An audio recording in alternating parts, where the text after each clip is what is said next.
essa coisa de fazer exercício, de ginástica, é um esforço, é uma construção do hábito que ela vem ao longo dos anos, até que aquilo se torne algo que não está mais no âmbito da decisão do dia ali, você simplesmente vai e adota o comportamento e aquilo não fica uma coisa, não fica um esforço contínuo para a vida. Não gera mais questões, ali isso se torna um hábito, assim, né? Hoje, para mim, eu acordo cedo, pego o meu carro e vou para a academia do meu clube. Não tem assim, não, hoje eu não tô afim ou não quero.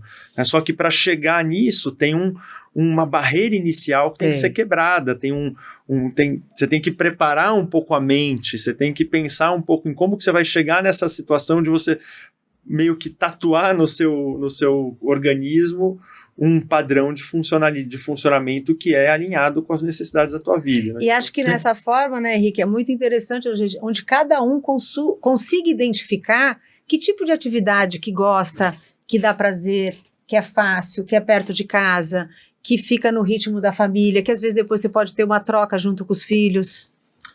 Eu joguei muita bola quando era jovem e fiz boa musculatura. Eu estou queimando o estoque porque eu estou com uma preguiça grande de ir para academia. E meus filhos estão me motivando, os outros já vão, e aí ele também, só eu que não estou indo. Eu preciso fazer musculação. Se eu conseguir levar meu pai aqui depois de hoje, eu vou ter considerado que a minha atuação no podcast foi um sucesso. Com certeza. Mas eu acho que é importante entender isso, né? Assim, porque todo mundo não precisa de muito esforço para você saber o que tem que ser feito. Você entrar no Google aqui agora e falar assim, 10 dicas de saúde, 10 dicas, ele vai dar pra gente, se for no GPT, então ele vai te dar um plano ali. Né? Porém, é difícil. Porque o nosso organismo ele resiste àquilo que que tem um esforço, principalmente aquilo que demanda um esforço inicial grande, ou aquilo que não está muito alinhado com a nossa natureza de funcionamento.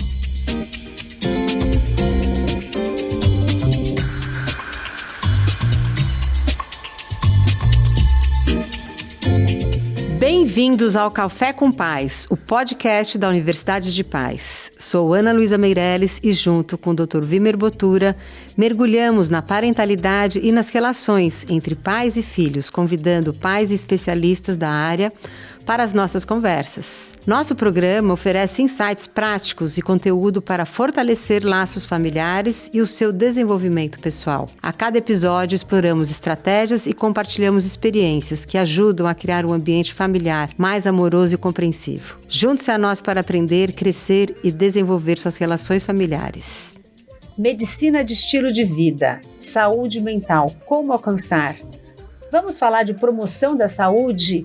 Tanto se fala da saúde mental, mas na verdade, como promover essa saúde? Estamos aqui com o Dr. Henrique Botura, pai da Marina e do Gustavo, casado com a Bianca, psiquiatra, presidente do Instituto de Psiquiatria Paulista, IPP, foi membro do Anjo Ambulatório de Jogo Patológico do Instituto de Psiquiatria do Hospital das Clínicas da FMU por 18 anos e filho do Dr. Vimer. Muito bom recebê-lo aqui para mais um episódio. Maravilha. Obrigado por aceitar o nosso convite. Maravilha, estamos de volta aí. Bem-vindo a mais um episódio do podcast Café com Paz. Eu sou Ana Luísa Meirelles, mãe de 2, empresária e orientadora parental. E aqui, Dr. Vimer Botura, psiquiatra e psicoterapeuta, somos fundadores da Universidade de Paz. Reunimos conteúdo e especialistas para levar conhecimento e leveza para pais, educadores e profissionais, com cursos, palestras e atendimento para você e para empresas. E se você é novo aqui no nosso canal, se cadastre e compartilhe com quem você gosta. Henrique, que bom tê-lo aqui. A sua especialidade, na verdade, vem na área de vícios, de jogos, de apostas. E que tal a gente falar, na verdade, sobre saúde mental? Como alcançar? Estamos se falando aí numa nova área da medicina que vem trabalhar do estilo de vida, né? Que tem tudo a ver com orientação parental. Exatamente, Vimer. Porque o estilo de vida e a saúde mental é implantado principalmente pela relação familiar. Pela relação familiar, por toda essa base que os pais podem promover junto aos seus filhos, né? Então, quando a gente fala aí dessa medicina de estilo de vida, a gente fala aí de 6 pilares, né? Temos sono, alimentação, atividade física, o manejo do estresse, relacionamento interpessoal e a redução de uso de substâncias. Vamos falar um pouco sobre isso? Vamos lá. Então, assim, fazendo uma reflexão sobre saúde de uma maneira mais ampla, né? Em todos os lugares do mundo, a gente tem problema de saúde pública, né? Não tem, mesmo os lugares em que a saúde é gratuita, ou em lugares onde a saúde é privada, sempre se discute o custo da saúde, o quanto é difícil ter acesso, entre outras coisas, né? Então, os custos da saúde, eles são muito crescentes, né? Existe uma inflação médica, que a gente chama aqui no Brasil, que ela gira em torno de 20% a 25% ao ano. Então, assim, o problema da gestão de saúde no mundo inteiro é um desafio. Então, cada vez mais se tem pensado em como prevenir ao invés de gastar os recursos no final da linha. Investir na saúde e não em cuidar das doenças. Exatamente. Assim, como que a gente faz para evitar com que a gente tenha que pagar procedimentos caríssimos, né, que seriam evitáveis se a gente estivesse trabalhando em outro nível, em outro âmbito e muito tempo antes. Então, existe uma área, ou como posso dizer, um movimento dentro da saúde chamado medicina do estilo de vida, que trabalham alguns pilares de saúde na intenção de se prevenir e de se cuidar da saúde como um todo, não só lá no final da linha. Então, e essa medicina do estilo de vida, ela tem esses 6 principais pilares, né, que é o cuidado com o sono, o cuidado com a alimentação e a nutrição, a atividade física, né, movimento do corpo, atividade física, o manejo do estresse, a atenção aos relacionamentos, às relações interpessoais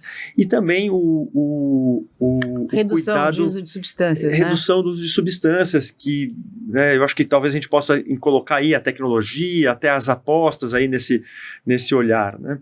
E de fato, quando eu, como psiquiatra, estou num cuidado com o paciente, a gente tem lá uma primeira fase do tratamento em que a gente tem que ajudar o paciente a sair da crise. O paciente chega no psiquiatra porque ele está em sofrimento, esse sofrimento ele tem um motivo, ele tem uma causa, às vezes ela é uma causa primária por alguma característica genética do paciente, às vezes ela é uma questão secundária, uma reação às circunstâncias, mas o fato é que a gente tem que tirar esse paciente de crise. Mas depois que a gente tira o paciente de crise, a gente também precisa, de uma certa forma, educar o paciente para que ele tenha comportamentos e hábitos que ajudem ele a se manter bem e longe do transtorno, né? Então, da manifestação psiquiátrica em si.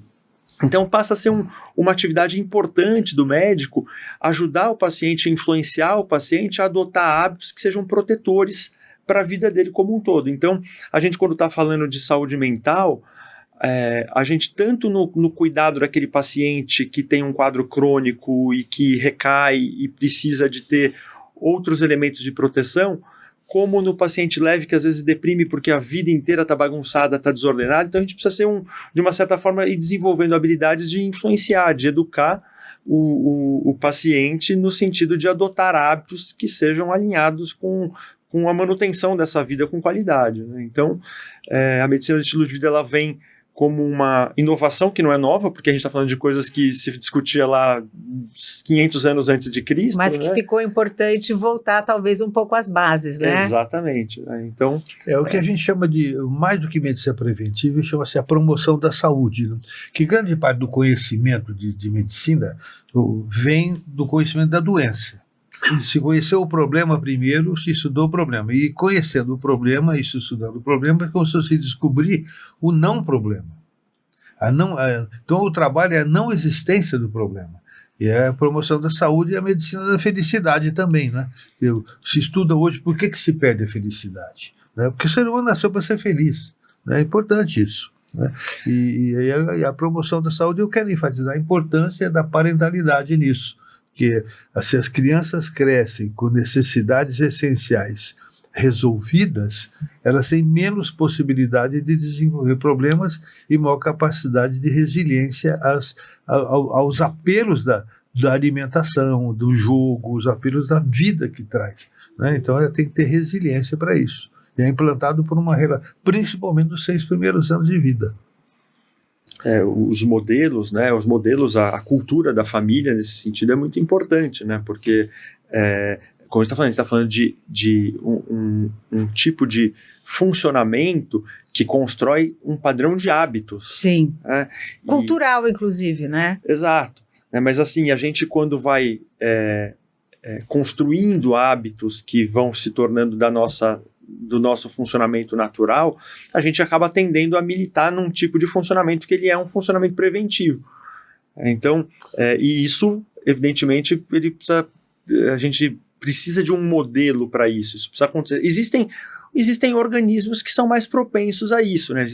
Eu mesmo, por exemplo, eu não sou alguém propenso a fazer atividade física, né? Eu gostava de jogar futebol, eu gostava de surfar, mas essa coisa de fazer exercício, de ginástica, é um esforço, é uma construção do hábito que ela vem ao longo dos anos, até que aquilo se torne algo que não está mais no âmbito da decisão do dia ali, você simplesmente vai e adota o comportamento e aquilo não fica uma coisa, não fica um esforço contínuo para a vida. Não gera mais questões, ali isso se torna um hábito, assim, né? Hoje, para mim, eu acordo cedo, pego o meu carro e vou para a academia do meu clube.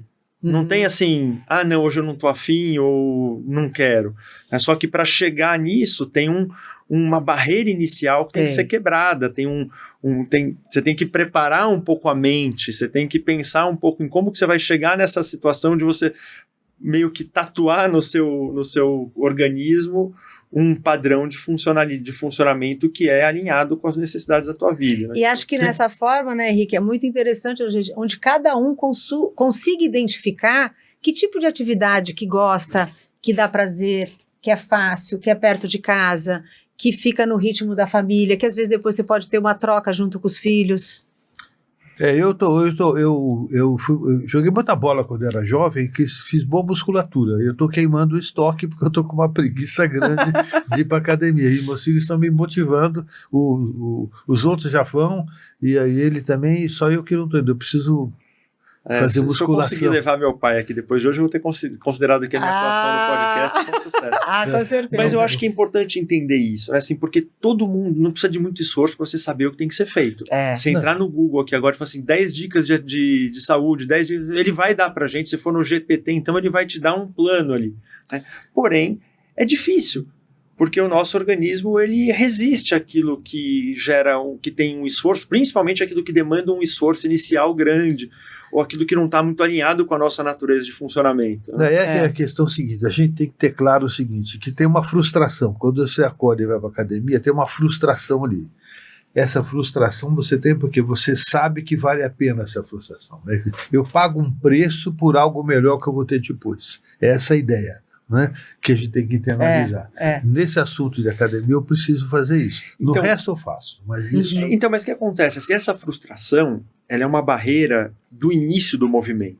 Né? Qualquer um que já foi fazer uma corrida, uma atividade física, de repente está lá no seu quinto, sexto minuto de atividade física, parece que agora eu já não quero mais parar, agora eu vou continuar. Então, todo movimento ele exige uma ruptura.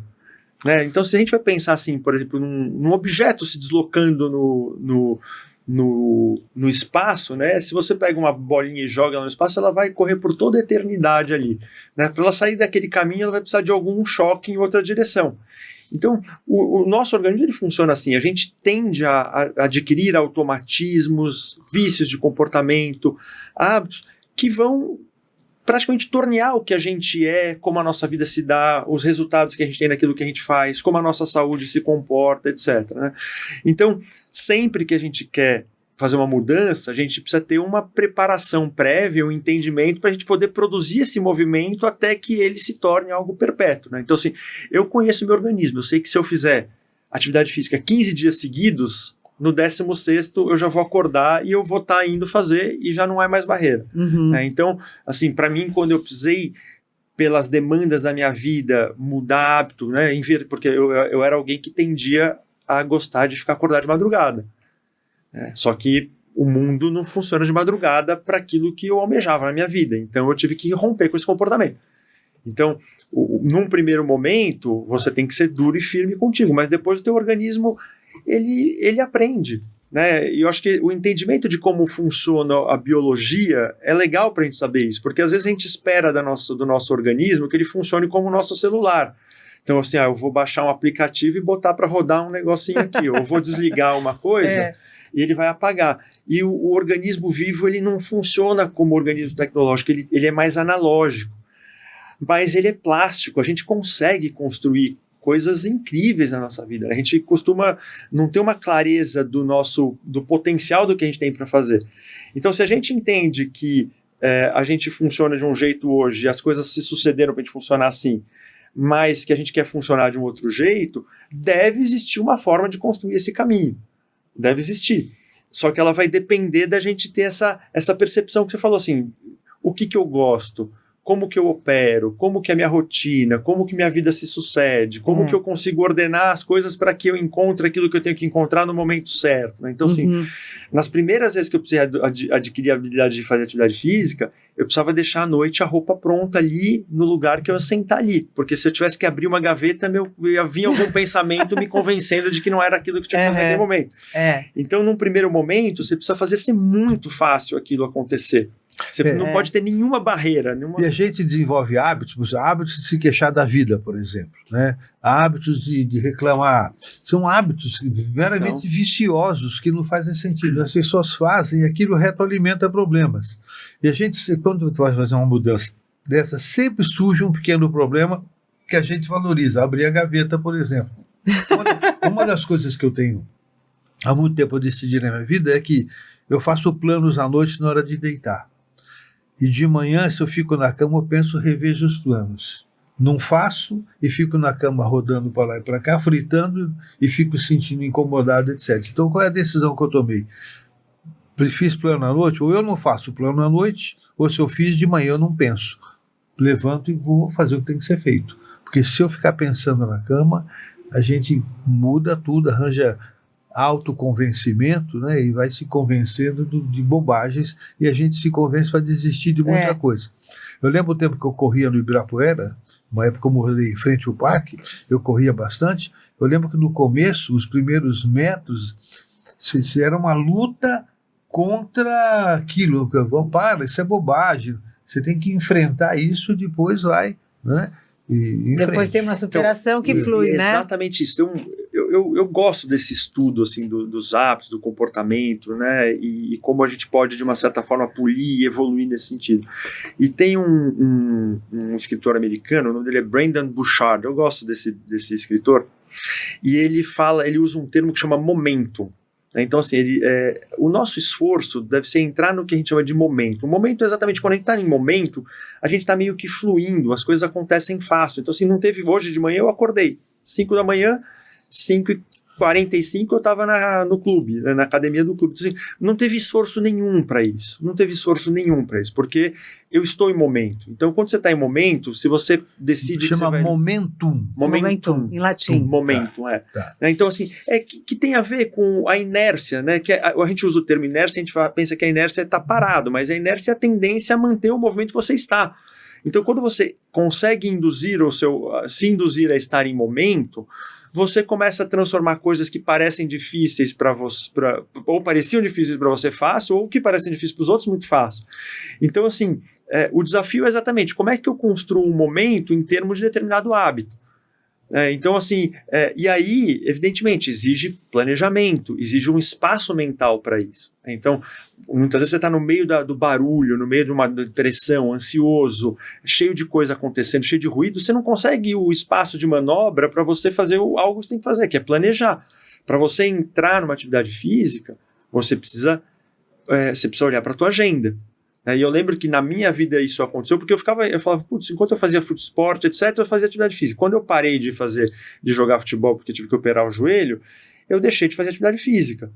Eu falei, caramba, eu nunca deixei de estar no consultório para atender um paciente na hora que eu tenho que atender, porque eu tenho um compromisso com o outro. Por que eu não tenho compromisso comigo mesmo? Né? E daí o que veio na minha cabeça é porque não está na minha agenda.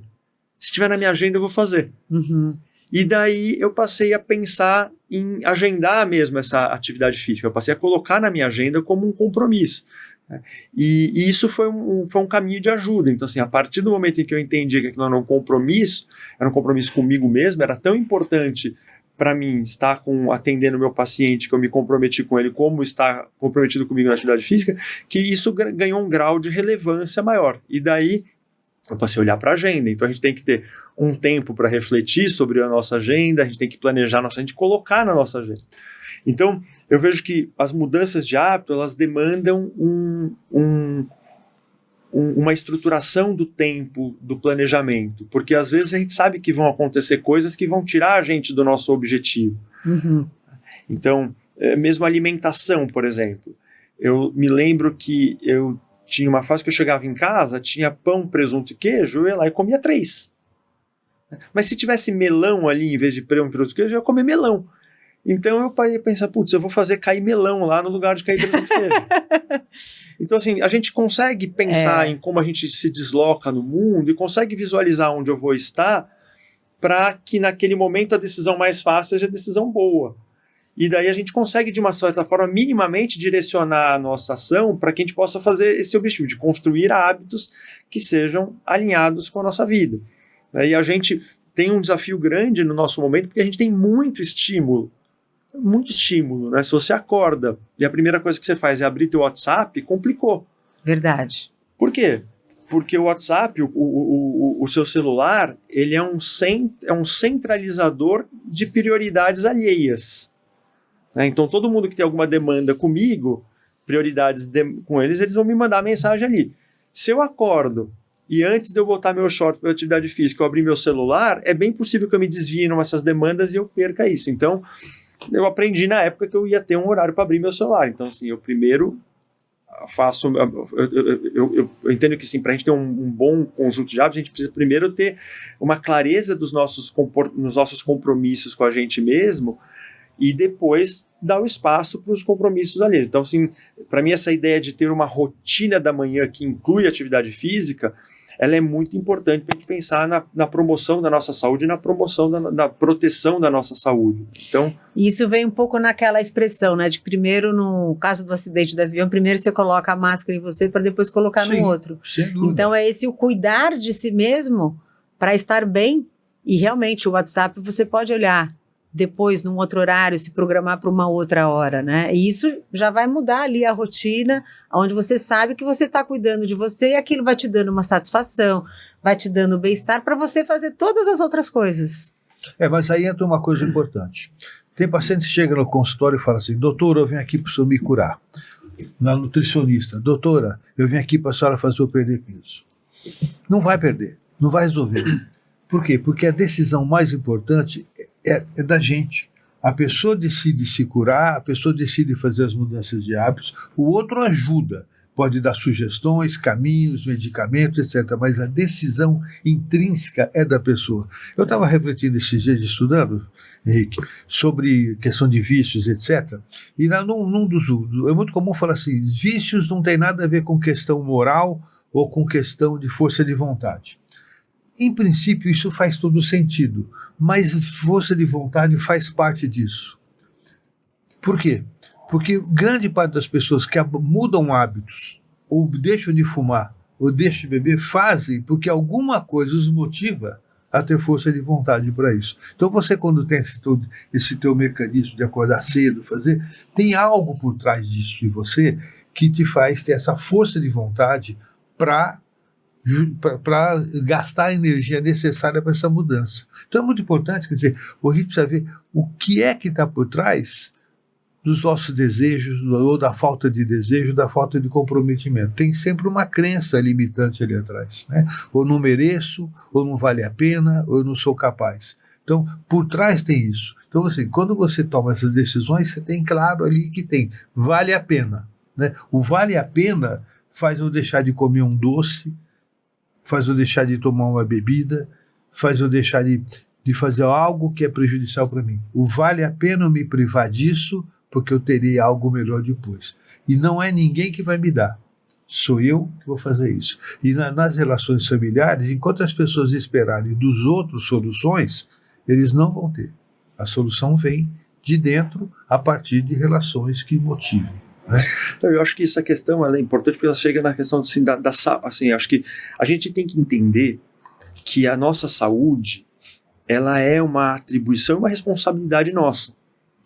Então assim, eu posso escolher um médico, eu posso escolher um bom médico, um bom nutricionista, eu posso contratar o melhor plano de saúde, eu posso ter as melhores assessorias possíveis, mas existe uma demanda interna do gerenciamento da própria saúde que ela recai sobre o próprio indivíduo. E acho que é desse núcleo que quer viver melhor, que quer contribuir, que entende que tem um papel no mundo, que entende que busca alguma relevância, etc., que vem esses movimentos de querer romper com o destino que a nossa própria biologia nos coloca, né? Então, e aqui tem um elemento importante. Quando alguém busca, por exemplo, uma das coisas que na minha retomada dos bons hábitos recentes eu fiz, foi de fato procurar uma orientação nutricional. Porque é importante você ter alguém que faça esse espelhamento. Assim, a gente consegue fazer coisas sozinhos, por conta própria, mas quando a gente tem um mentor, quando a gente tem um terapeuta, um professor, alguém com quem a gente troca, conversa, ativam-se áreas internas que aumentam a motivação. A mudança de hábito, né, quer seja para tratar uma dependência, quer seja para colocar um hábito novo na vida, ela tem estágios, né? Então, assim, tem um estágio que é um pouco do que o Dr. Wimmer colocou aqui, a atividade física, assim, tem um estágio que é o primeiro estágio da mudança de hábito, que é a pré-contemplação. Uhum. Na verdade, assim, na pré-contemplação, a pessoa, ela nem acha que aquilo é muito importante, né? O primeiro estágio é a pré-contemplação. Quando você está cuidando de um dependente, ele fala assim, não, não sou viciado, a minha família que enche meu saco porque eu bebo no final de semana. Mas eu tenho controle. Mas eu tenho controle. Sei o que eu faço. Eu sei o que eu vou fazer. Exatamente. Isso é pré-contemplativo. Não está nem no âmbito deliberativo da mente dele que ele deve fazer alguma coisa. Não existe mudança de hábito quando a pessoa é pré-contemplativa. Então, a gente precisa, um primeiro movimento é tirar a pessoa da pré-contemplação para uma contemplação, que é o que ele falou aqui. Eu sei que seria bom, é legal, não sei o que lá, mas eu não estou pronto para isso ainda. Depois disso entra numa fase que é uma preparação. Na preparação, a pessoa já começa a flertar, ela começa a talvez mudar um comportamentinho ali, se matricula numa academia, ou começa a ver vídeos sobre isso, compra um livro, até que existe o momento da ação, quando a pessoa de fato fala assim, bom, agora eu vou fazer. E nas dependências, a gente vai ter a questão da recaída, né, mas a gente tem a manutenção do comportamento, que é o grande desafio. Para mim é difícil a manutenção no longo prazo. Eu sei que depois de um tempo fazendo atividade física começa a ter uma questão que eu tenho que mudar minha rotina, etc. Fica difícil de manter. Então tem que pensar na manutenção. Então a mudança de hábito ela passa por isso. Mas esse modelo foi estudado por dois estudiosos chamados Prochaska e Di Clemente, né? Mas depois eles mudaram essa teoria para duas perguntas para poder localizar quando a pessoa está pronta para mudar o hábito. O primeiro é o quanto relevante ela entende que é a mudança de hábito. Quão relevante para você é fazer atividade física? 7, 5. Né? E o quão capaz você se sente. Então a relevância e a dimensão de competência ela dá o quanto que eu estou disposto, por exemplo, a parar de fumar, a parar de fazer alguma coisa ou a iniciar uma atividade física. Então você ter um mentor, um professor, ele ajuda nessa capacitação e também ajuda na relevância, né? A despeito de que tudo isso acontece depois de ter um flashzinho interno que desperta lá dentro e fala assim, putz, eu preciso mudar de vida, eu preciso mudar meu estilo de vida, eu quero viver, né? Então, existem pessoas que têm mudanças muito radicais quando quase morrem por algum problema, depois de um infarto, depois de uma separação, depois de uma perda, né? O ideal é que a gente consiga ver isso antes para a gente poder ir governando aí a nossa vida antes dessas coisas ruins acontecerem, né? Mas é sempre um desafio, acho que isso que é importante, assim, mesmo a força de vontade, né? Ela não é algo que eu tenho ou não tenho. Eu também sou capaz de construir força de vontade, na medida em que eu busco me expor aquilo que eu quero, eu busco refletir sobre o que é relevante. E se não está achando essa força de vontade, tem que buscar por que não está achando a força de vontade. Muitas vezes a falta de força de vontade é um sintoma de depressão. Muitas vezes é isso, ou de tristeza, ou de decepção. Muitas vezes tem alguns aspectos que é importante um diagnóstico, inclusive. O cansaço físico. Né? O cansaço físico, o cansaço cronicamente físico. Então a gente precisa de tempos em tempos descansar, porque uma das coisas que a gente perde um momento é o cansaço, é o esgotamento. Então a gente precisa olhar para a nossa vida ao longo do tempo, ao longo do ano, ao longo das semanas, dos dias, pensando em momentos de recomposição. porque o nosso corpo ele se esgota. Por mais que eu consiga manter uma vida ativa, energética, organizar a alimentação, etc., a gente às vezes entra num excesso de gasto energético e que perde a capacidade de ordenar a rotina. É tomar cuidado com os mecanismos de retroalimentação. Às vezes o sucesso, a admiração, por exemplo, retroalimenta o comportamento que você passa a descuidar de si. E aí você passa a cumprir a expectativa dos outros, né? Então, assim, isso é muito importante. O êxito também ele pode causar vício. A admiração, eu costumo dizer que a admiração é um vício tão perigoso quanto cocaína. A pessoa que se faz, que é muito admirada, ela não encontra pessoas que acontecem, que duvidem das suas ideias, que façam com que ela pense. Então, muitas vezes essas pessoas, elas vão retroalimentando o problema e entram em situações graves. Você pega, por exemplo, o caso do Michael Jackson, né? Ele tinha lá até um médico que fornecia substâncias para ele. A pessoa chega a um tal grau de importância, um tal grau de significado, um tal grau de poder, que sabe, encontram pessoas que vão retroalimentar o seu problema. Tem uma corte que vai puxar o saco dela e fazer tudo o que ela quer. Capaz de fazer qualquer coisa. Isso vai levando a pessoa para um estado sem saída. É preciso sempre, que você falou de um profissional, sempre alguém que te faça, não é duvidar de você, mas duvidar de algumas ideias. Tá certo? Duvidar. Isso é fundamental, porque aí isso te dá a referência. É mais ou menos como a resistência do ar para um carro. Ele precisa da resistência do ar para ter uma direção. Nós temos que encontrar pessoas que são capazes de nos fazer perguntas, que são capazes de fazer a gente duvidar das nossas ideias, porque isso nos aprimora. Você sabe que isso me leva para uma reflexão que, assim, eu não sou um estudioso da medicina e estilo de vida, eu conheço, eu sei, eu trabalho muito isso com os pacientes e comigo também, porque eu acho que é importante que a gente seja um modelo para quem a gente cuida, mas eu sinto falta de um outro pilar na medicina e estilo de vida, que é o pilar da espiritualidade.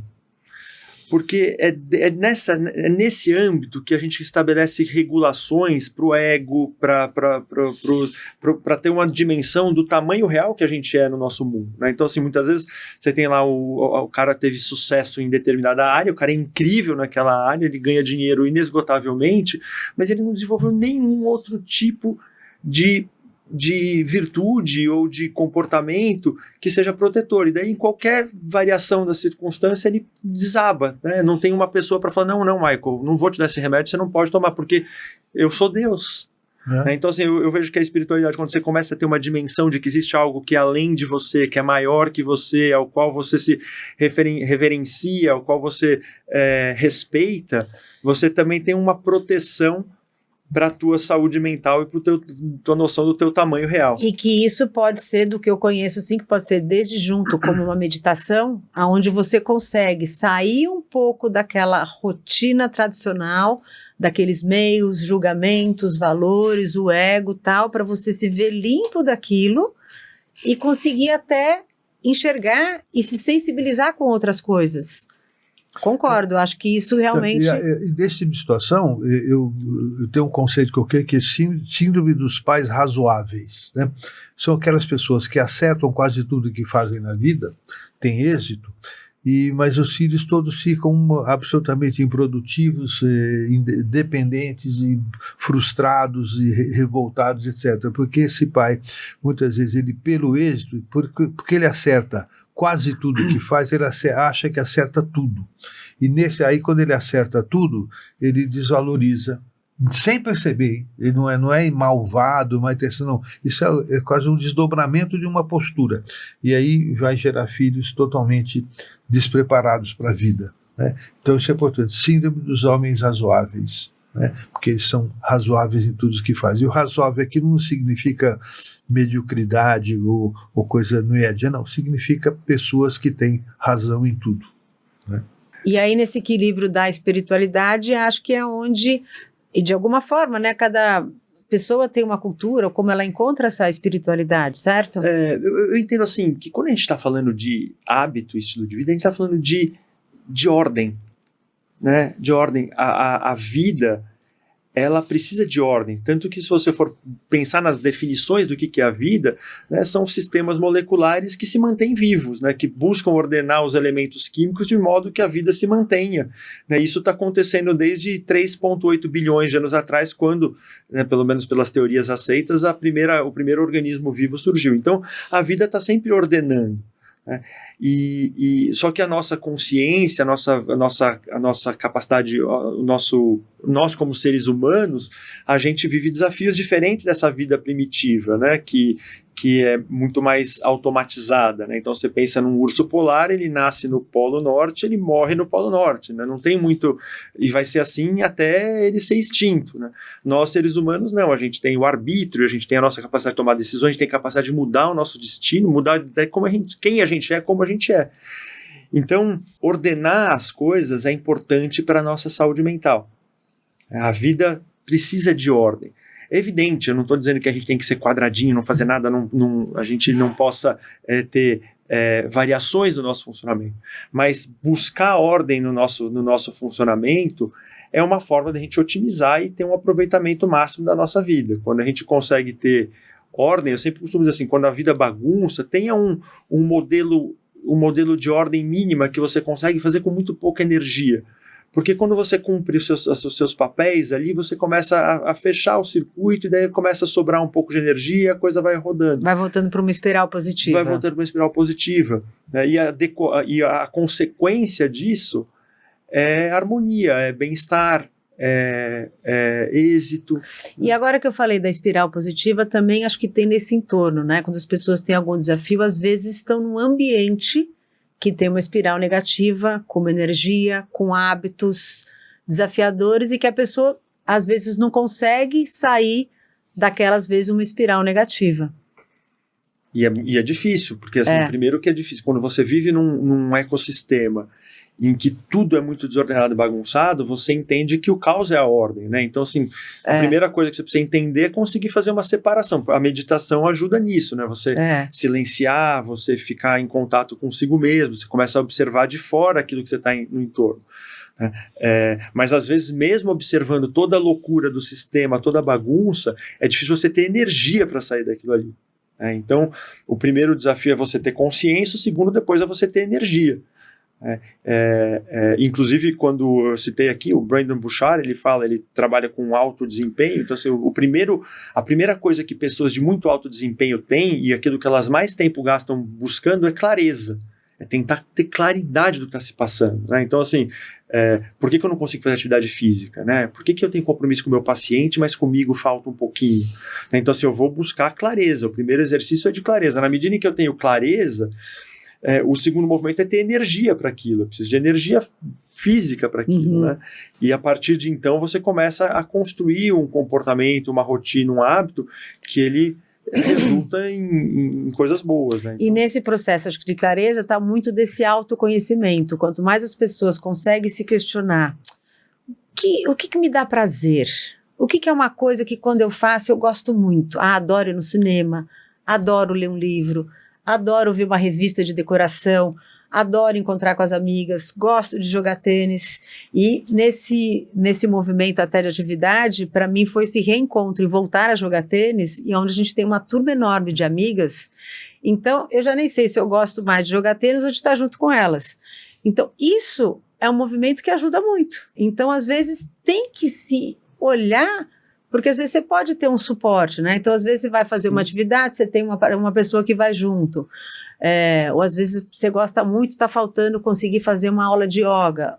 E achar o momento para repor esse baldinho de energia, né? Que são as coisas que ajudam a encher e te deixar satisfeito. Então, às vezes é ter um tempo de qualidade um pouco com o filho, e tomar um sorvete, comer o doce da semana, né, Vimer?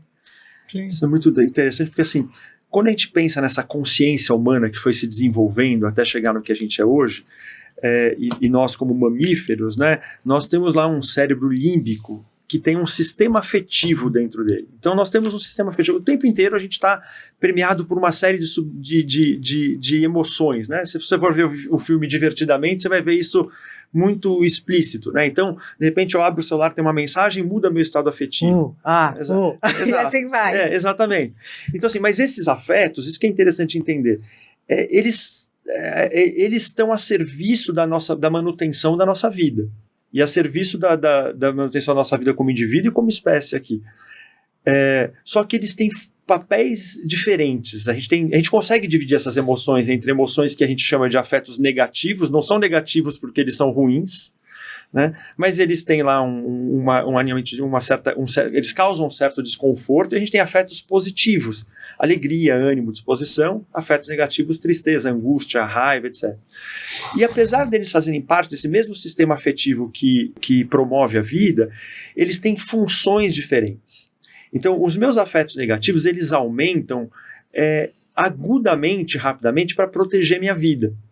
Então, se acontece uma coisa ruim, eu tenho que me defender. Então, um sentimento desconfortável vem, ele eleva, isso aciona a minha consciência para tentar intervir no mundo para mudar aquilo, uma vez que aquilo cessa, aquilo abaixa. Deveria ser assim que funciona, né?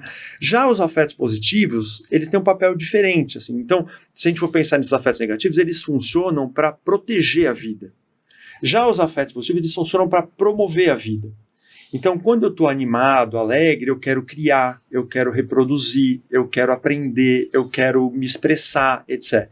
Então, a composição desse sistema afetivo que equilibra afetos positivos e negativos que dá para a gente a capacidade de se defender e de atacar na vida e viver a nossa vida. O que eu observo na minha prática clínica é que as pessoas chegam deprimidas no consultório com afetos negativos muito altos e afetos positivos muito baixos. E com os medicamentos a gente consegue diminuir muito esses afetos negativos e rapidamente. Os antidepressivos funcionam para isso, normalmente, né?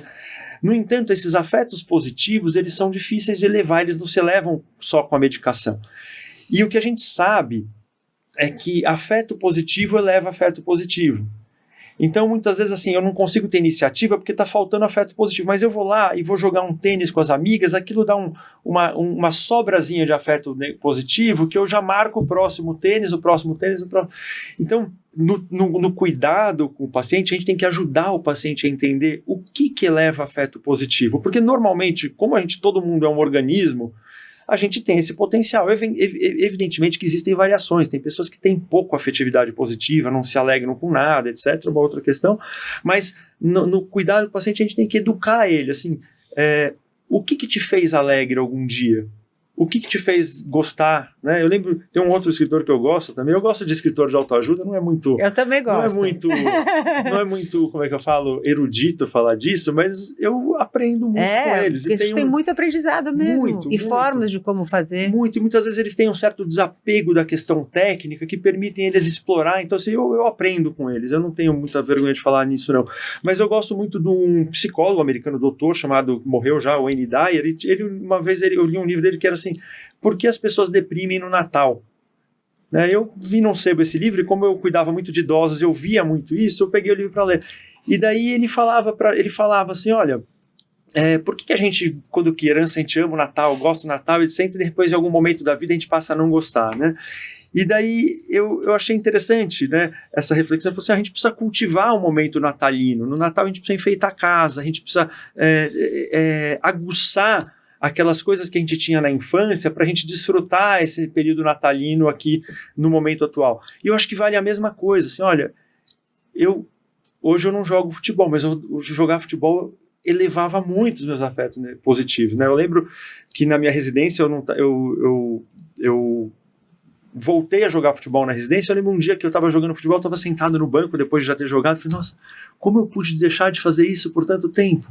Né? Aquela sensação de prazer assim borbulhando dentro de mim, né? Então a gente precisa se provocar nesse sentido, porque a vida, se perceber no que é tão bom, né? e induzir isso na nossa vida, porque a vida é difícil. A gente nasceu para ser alegre, mas a vida é difícil, a vida ordinária, a gente lida com desafios para cuidar da família, a gente lida, às vezes a vida é mais difícil para um do que para os outros, então a gente precisa alimentar esses momentos, a gente precisa produzir esses momentos, a gente precisa cultivar esses momentos e para a vida ter sentido. E compartilhar. Porque ela só se complementa no compartilhamento. Sim. Gentileza gera gentileza, afeto gera afeto. Então, ao compartilhar, você retroalimenta esse processo todo. Uma coisa que eu vejo muito em pessoas que sofrem de depressão é que elas ficam egoístas. Eu falo, você presta um serviço para a comunidade, vai ajudar alguém, não vou. Mas se ela for, ela vai se beneficiar muito. Né? Porque quando você ajuda alguém, quando você compartilha, você gera um movimento que retroalimenta o crescimento e a felicidade. Está no nosso tempo. Nesse movimento de doação do seu tempo, de doação, às vezes até você, de entrega, você recebe até em dobro, né, Wimmer? Sem dúvida, você não deve fazer para isso, mas isso acontece. Então, acho que a gente vem aqui como é importante a gente listar e saber nesse processo de autoconhecimento o que te faz bem, o que você lembra que de repente você faz e aquilo te recarrega no prazer de jogar bola com o amigo. E esse é um erro que se passa muito em orientação de pais, assim, teu filho está com um problema, tira a coisa que ele mais gosta. Eu ouvia muito isso e cheguei a fazer isso. Né? Errado. Se teu filho tem uma coisa que ele gosta muito, trabalhe com isso. Porque aquilo dá um suporte, sim, claro, aquilo dá um desejo para manter na linha, né? É o viés da comunicação, é o caminho para o encontro. Sim. Então, assim, teu filho gosta muito disso, trabalhe com isso, não tire isso. Acho que, às vezes, o que está no entorno que pode dar suporte. Muito interessante, adorei aqui a gente falar de toda essa promoção da saúde, dessa medicina de estilo de vida, e a gente falando aqui com 2 psiquiatras, tô esbanjando aqui. Eu acho que realmente é uma linha de conhecimento que acho que a gente tem que trabalhar e tomar consciência cada vez mais. E quando a gente, como os pais, né, podem se olhar, muitas vezes um dá apoio para o outro, entender o que para o outro faz bem, apoiá-lo também, e muito disso já trazer esse aculturamento para os filhos, para eles se perceberem, eles se entenderem o que para eles também move, e é muito bom. Bom, Henrique, mais uma vez, obrigada por esse episódio. E se você quiser trazer aí uma frase de reflexão para concluir aqui... Boa pergunta. Eu não sei se é uma frase, uma reflexão, mas assim, acho que assim, a vida ela sempre vai ser difícil, né? A vida ela é difícil, a gente vai ter esforço na vida, né? Começar um hábito novo, romper com um hábito ruim, etc. exige esforço, né?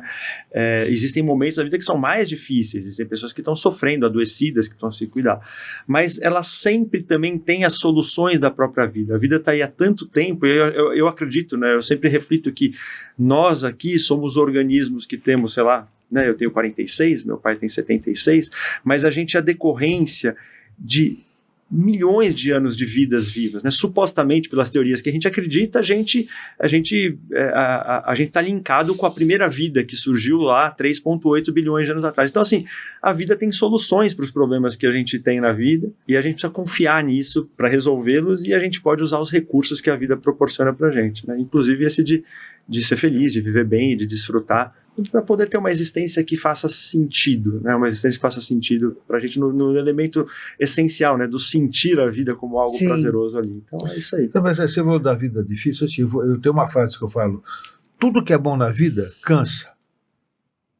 Cansaço não é doença, cansa. Se você pratica esporte, atividade física, sexo, tudo que você fizer, cansa. Só que dá felicidade e recupera. Então assim, tem que gastar essa energia e assim por diante. Cansa e lambuza. Tchau. Então é isso, muito obrigada. E aqui, para você ouvinte, obrigada por nos acompanhar em mais um episódio. Você pode ter mais informações sobre todo o nosso trabalho de conteúdo, de podcast, de cine debate, de curso, atendimento, mentorias, palestras, acessando o nosso site e as nossas redes sociais. E se cadastre no canal, por favor, deixe seu comentário, pergunta ou sugestão e compartilhe com quem você gosta. Obrigada. Obrigada por ter ouvido o nosso episódio do podcast Café com Paz. Deixe a sua avaliação do podcast e compartilhe com quem você acha que pode se beneficiar em ouvir essas conversas. Para saber mais sobre o nosso trabalho, acesse o nosso site e redes sociais. Você encontrará toda a informação que precisa, assim como a ficha técnica do podcast e nossos contatos.